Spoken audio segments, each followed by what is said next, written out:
सतह से हवा में मार करने की त्वरित प्रतिक्रिया वाली मिसाइल के संदर्भ में निम्नलिखित कथनों पर विचार करें। 1. यह लंबी दूरी की सतह से हवा में मार करने वाली मिसाइल प्रणाली है। 2.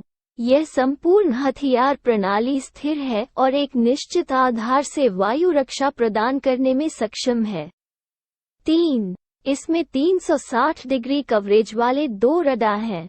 ऊपर दिए गए कथनों में से कौन सा से सही है? ए. केवल 3, बी. 1 और 3, सी. 2 और 3, डी. 1, 2 और 3।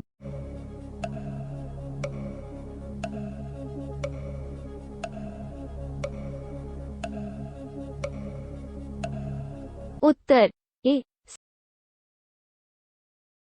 सतह से हवा में मार करने की त्वरित प्रतिक्रिया वाली मिसाइल QRSAM एक छोटी दूरी 25 से 30 किलोमीटर की सतह से हवा में मार करने वाली मिसाइल SAM प्रणाली है, जिसे DRDO द्वारा डिजाइन और विकसित किया गया है। यह दुश्मन के हवाई हमलों से सेना के बख्तरबंद अड्डों को क्षतिग्रस्त करने के विरुद्ध एक सुरक्षा कवच प्रदान करेगा। QRSAM एक कनस्तर आधारित प्रणाली है, जिसे विशेष रूप से डिजाइन किए गए डिब्बों से संग्रहीत और संचालित किया जाता है और यह खोज और ट्रैक क्षमता और शॉर्ट हॉल पर आग के साथ चलते फिरते काम कर सकता है। इसमें 2 राडार होते हैं और दोनों में 360 डिग्री कवरेज के साथ साथ चलते फिरते खोज करने और चलते फिरते ट्रैक करने की क्षमताएं होती हैं। प्रणाली DRDO द्वारा स्वदेश में विकसित एकल चरण वाली ठोस चालित मिसाइल का उपयोग करती है। मानव विकास रिपोर्ट 2021 से 2022 के संदर्भ में निम्नलिखित कथनों पर विचार करें। 1. इसे संयुक्त राष्ट्र विकास कार्यक्रम द्वारा जारी किया गया है। 2. पिछली रिपोर्ट की तुलना में सुधार के साथ भारत 191 देशों में 132वें स्थान पर है। 3. भारत ने विश्व औसत से अधिक स्कोर किया। ऊपर दिए गए कथनों में से कौन सा से सही है? ए. केवल 1, बी. 1 और 2, सी. केवल 3, डी. 1, 2 और 3।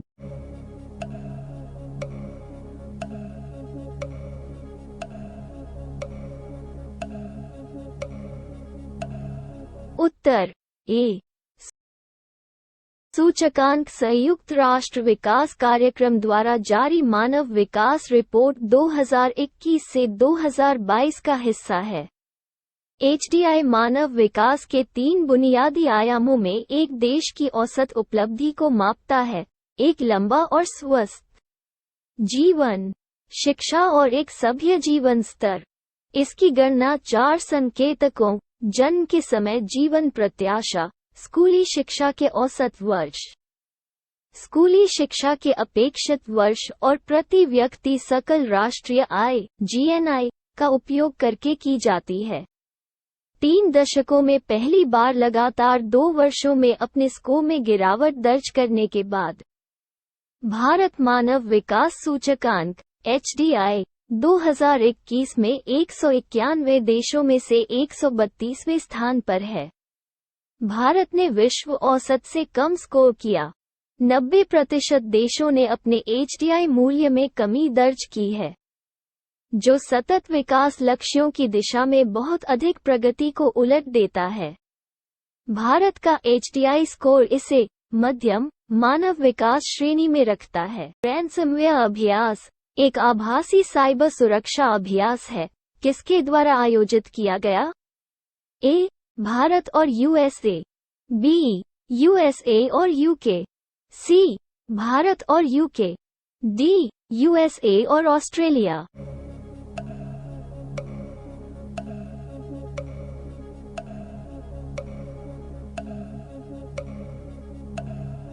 उत्तर सी। भारत के राष्ट्रीय सुरक्षा परिषद सचिवालय NSCS और यूके सरकार ने BAE सिस्टम्स के सहयोग से 26 देशों के लिए साइबर सुरक्षा अभ्यास को अंतर्राष्ट्रीय counter ransomware initiative resilience working group के हिस्से के रूप में सफलतापूर्वक डिजाइन और संचालित किया, जिसका नेतृत्व राष्ट्रीय साइबर सुरक्षा समन्वयक NCSC के नेतृत्व में भारत कर रहा है। थ्रेट इंटेलिजेंस और परिचालन अनुभवों के आधार पर BAE सिस्टम्स द्वारा अभ्यास की सुविधा प्रदान की गई है।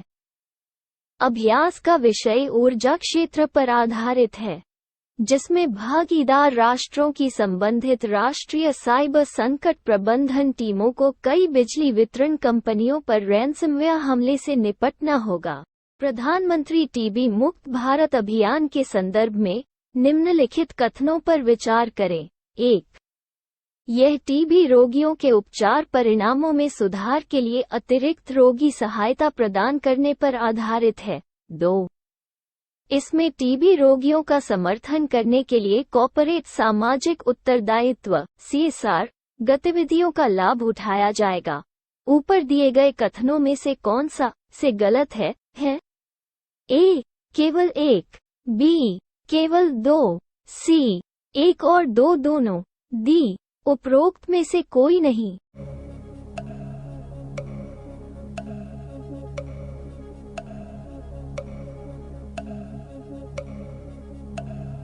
उत्तर D. स्वास्थ्य और परिवार कल्याण मंत्रालय MOHFW 2025 तक तपेदिक टीबी को खत्म करने के लक्ष्य को साकार करने के लिए प्रधानमंत्री टीबी मुक्त भारत अभियान शुरू कर रहा है। इस योजना के तहत व्यक्ति, गैर सरकारी संगठन और कॉर्पोरेट 1-3 साल के लिए समर्थन देकर टीबी रोगियों को गोद ले सकते हैं। यह रोगी केंद्रित स्वास्थ्य प्रणाली की दिशा में एक कदम है। इसका उद्देश्य टीबी रोगियों के उपचार परिणामों में सुधार के लिए अतिरिक्त रोगी सहायता प्रदान करना है। इसके माध्यम से वर्ष 2025 तक टीबी को समाप्त करने की भारत की प्रतिबद्धता को पूरा करने में भारतीय समुदाय की भागीदारी बढ़ाया जा सकेगा।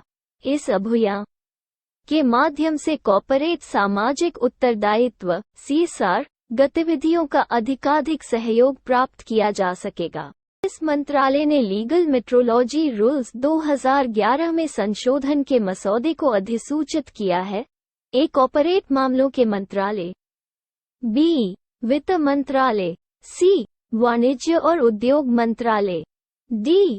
उपभोक्ता मामले, खाद्य और सार्वजनिक वितरण मंत्रालय।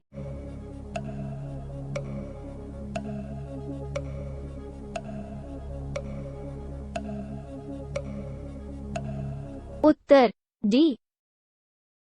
उपभोक्ता मामले विभाग उपभोक्ता मामले, खाद्य और सार्वजनिक वितरण मंत्रालय के तहत कानूनी मेट्रोलॉजी डिवीजन ने कानूनी मेट्रोलॉजी पैकेज कमोडिटीज नियम 2011 में एक मसौदा संशोधन को अधिसूचित किया है।